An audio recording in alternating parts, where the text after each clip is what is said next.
আপনারা জানেন বর্তমান অন্তর্বর্তীকালীন সরকার তারা কিন্তু নির্বাচনে মানুষের ভোটে নির্বাচিত হয়ে সরকার গঠন করে নাই। তারা কিন্তু গণ অভ্যুত্থানের ফসল। অন্তর্বর্তীকালীন সরকারের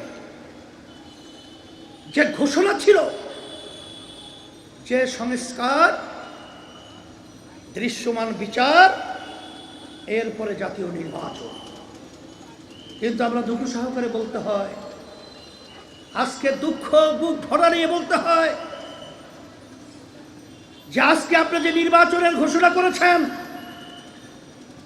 এখন পর্যন্ত সেই লেভেল প্লেইং ফিল্ড এখনো কিন্তু তৈরি হয় নাই, এখনো সংস্কার হয় নাই, এখনো বিচার দৃশ্যমান হয় নাই।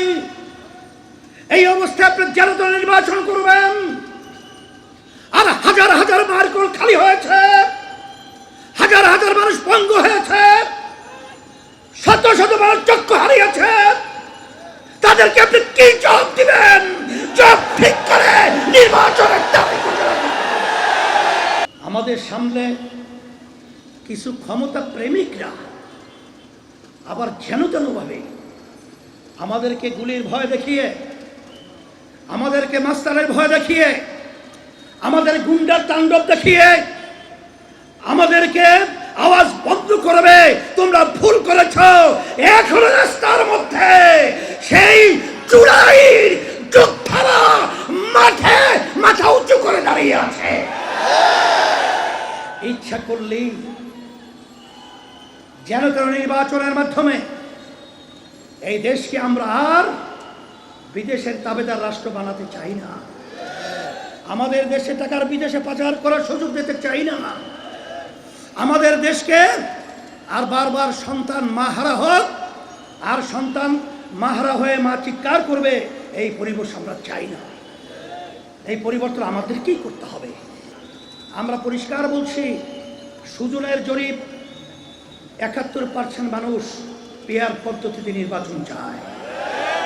প্রতিটা ভোটারের সেখানে মূল্যায়ন হয়। আর পিয়ার সিস্টেম নির্বাচনের মাধ্যমে এককভাবে ফ্যাসিস্ট চরিত্র সরকার প্রতিষ্ঠিত হওয়ার সুযোগ নাই, এবং প্রতিটা রাজনৈতিক দলের প্রতিনিধি সংসদে দেওয়ার সুযোগ থাকে। তখনই দেখবেন যে এলাকা ভিত্তিক যে গুন্ডা তৈরি হয়, চাঁদাবাজ তৈরি হয় এবং সেন্টার দখল হয়, এগুলো আল্লাহর আমাদের পিয়ার সিস্টেম নির্বাচনের মাধ্যমে সব বন্ধ হয়। এই জন্যই পিয়ার পদ্ধতি নির্বাচন এবং মৌলিক সংস্কার এবং দৃশ্যমান বিচার, এরপরই জাতীয় নির্বাচনের চিন্তা করবেন। এটা আমরা উদাত্ত আহ্বান জানাচ্ছি বর্তমান কমিশনারি নির্বাচন এবং অন্তর্বর্তীকালীন সরকারকে।